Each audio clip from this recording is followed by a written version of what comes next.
मैं यहाँ 5 करोड़ का फंड अनाउंस करता हूँ। देव बिंद्रा जी असेस करेंगे। This is amazing.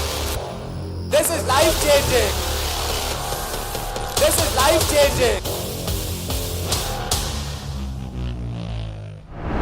Lalit ji बोल रहे हैं कि मैं 5 करोड़ रुपया आप में से किसी पे भी इन्वेस्ट करने को डिवाइड करके अलग अलग लोगों में तैयार हूं। अगर आपको प्रोजेक्ट बनाना है, पर्सनालिटी नहीं, तो क्या किया जाए, टेक्नोलॉजी का इस्तेमाल कैसे किया जाता है, कैसे बिल्ड किया जाता है। आज मैं आपको मिलवाने वाला हूं एक खास शख्सियत से जिनका दर्जी का काम था, टेलर का दुकान था, छोटा सा। जब ये बोलेंगे ना तो आपको मजा आएगा। सुनना चाहेंगे? उनकी स्टोरी कि कैसे उन्होंने टेक्नोलॉजी बिल्ड करके ऑर्गेनाइजेशन को स्केल अप किया, उनकी स्टोरी कि कैसे उन्होंने समय से ERPs को तैयार किया। I am here is what I am introducing to you mister Lalit Agarwal, chairman V-Mart। Please come on the stage. Welcoming mister Lalit Agarwal. आइए सर, आइए। आई एम गेटिंग गूज़बम्प्स, मेरे रोंगटे खड़े हो गए हैं। Look at that positive energy, look at the energy that you have created. छोटी सी कहानी है। 2003 में V-Mart की स्थापना हुई, मैंने अपना स्टोर बनाया। 2008 में हमारे पास आदित्य बिरला आया और वो हमारी कंपनी में इन्वेस्ट किया। उनको लेके आके हम इमीडिएटली ग्रो किए। और जब ग्रो करते हैं तो गलतियां भी करते हैं। जब आपके पास पैसा आ जाता है, सिर चकराने भी लग जाता है, दिमाग के ऊपर कौवा बैठ जाता है। क्या बोलते हैं, दिमाग पे कौवा बैठ जाता है कि सोच हो जाती है कि हम जो कर रहे हैं वो अच्छा ही कर रहे हैं, सब सही कर रहे हैं। तो उस समय बहुत तेजी से हमने पैसे आए थे, बहुत तेजी से दुकानें खोली, लेफ्ट राइट डिसीजन लिया।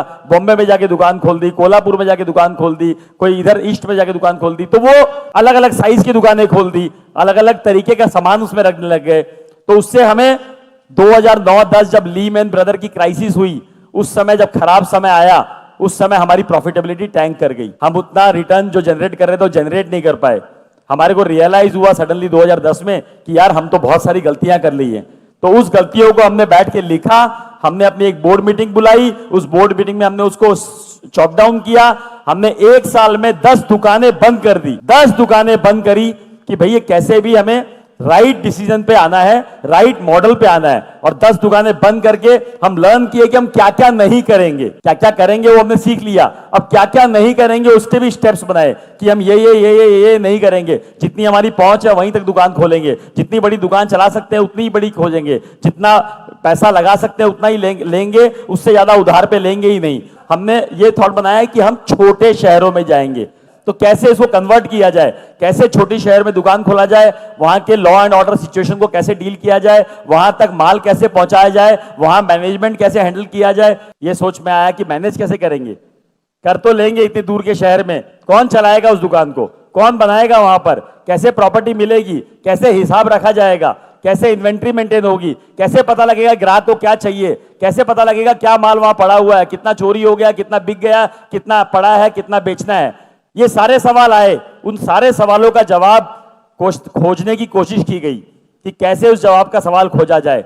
तभी एक दिमाग में आया कि नया नया ERP वर्ड आया था, नया नया टेक्नोलॉजी का वर्ड आया था। और उसी समय हमने एक ERP वेंडर से बात करी, उसको समझा। वो छोटा सा एक सॉफ्टवेयर बनाता था, उसी को समझ के उसी को हमने इंप्लीमेंट करने की कोशिश करी और उसको हमने उसी समय इंप्लीमेंट कर दिया। जब इंप्लीमेंट कर दिया तो हमारे पास वो थॉट प्रोसेस आ गई कि यार टेक्नोलॉजी से हम कम से कम देख तो सकते हैं कि कौन सा माल कहां बिका, कौन सा माल की कहां जरूरत है, कौन सा माल कितना स्टॉक में पड़ा हुआ है। उससे बहुत कुछ, शायद ERP से और भी बहुत कुछ जो फायदा हुआ कि कितने वेंडर ने क्या माल दिया, उसका कितना पेमेंट हुआ, उसका माल कितना बिका, कितना हिसाब पूरा बराबर मिल गया।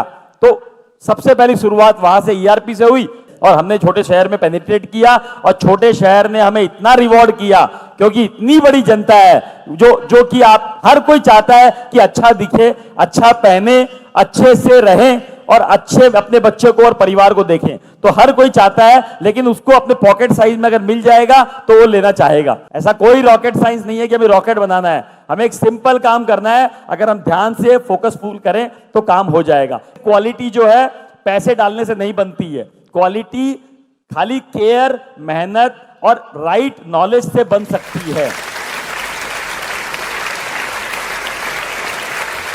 Standing ovation, very large round of applause for Mr. Lalit Agarwal. Thank you, sir. एक तो क्वेश्चंस ले सकता हूं सर के साथ if he allows, उनको कहीं जाना था बट जस्ट हाँ जी सर। जब बात आती है वेंडर की, वेंडर कहते हैं मेरे को 5 रुपए सस्ता चाहिए, ये आदमी 5 रुपए सस्ता दे रहा है सर, उसमें हम आके फंस जाते हैं रेड ओशन में। हम नया प्रोडक्ट लॉन्च करते हैं, कल को वो नहीं बिकता तो हमारा बड़ा लॉस होके बैठ जाता है। हमें शहद बनना है, मधुमक्खी अपने आप आएगी। कोई ना कोई गैप है, कोई ना कोई चीज आपको डालनी पड़ेगी जिससे वो चीज चमक के बाहर निकले। जब जो लोग अपने आप भिनभिनाए आपके अराउंड, अपने आप बोले कि मैं कपड़ा आप ही कर लूंगा, मैं माल आप ही कर लूंगा, वो तो प्रोडक्ट, उसकी सर्विसेज, आपके व्यवहार, आपके आचरण, आपका तरीका में क्रिएट करना पड़ेगा और यही सब आप लर्न करके जाओगे यहां से। Good morning sir. Sir good morning. आपने कहा कि बोला कि अपने स्टाफ को आप छोड़ो, जैसे बच्चों को आप चलना छोड़ते हो, चलने के लिए छोड़ देते हो, तो जैसे जैसे हम जब भी स्टाफ पे पूरा ट्रस्ट करते हैं ना, स्टाफ कभी ना कभी धोखा दे देता है सर। कोई बात ऐसा नहीं, भी नहीं है, ऐसा भी नहीं है, कोई बात नहीं, गिरोगे, पड़ोगे, लगोगे, गाड़ी लेके निकलते हो, चलाते हो तो कभी ना कभी एक्सीडेंट होता है, कभी हल्का सा टच होता है, कभी बहुत बड़ा एक्सीडेंट होता है, तो गाड़ी चलाना बंद कर दोगे, गाड़ी में बैठना बंद कर दोगे। तो ये विश्वास के साथ ही चलना पड़ेगा कि जीवन में निकले हैं तो कुछ ना कुछ होगा, कुछ ना कुछ होगा, उस होने के सदमे से हम बैठ नहीं जाएंगे। सर मेरा प्रॉब्लम भी स्टाफ से रिलेटेड है। वो लोग कहीं ना कहीं हमें बीच में छोड़ देते हैं कि हम लोग अकेले पड़ जाते हैं, वो लोग अपना 7-8 बजे चले जाते हैं। मेरा मैन्युफैक्चरिंग बिजनेस है तो हमें लोडिंग भी करवानी पड़ती है और हमें सब करना पड़ेगा। 10 बजे तक शुरुआत में सारे काम करने पड़ेंगे। 100 बार टेम्पो में बैठ के डिलीवरी देके आया हूं, 100 बार। मैं यहाँ 5 करोड़ का फंड अनाउंस करता हूं। This is amazing. This is life changing. This is life changing.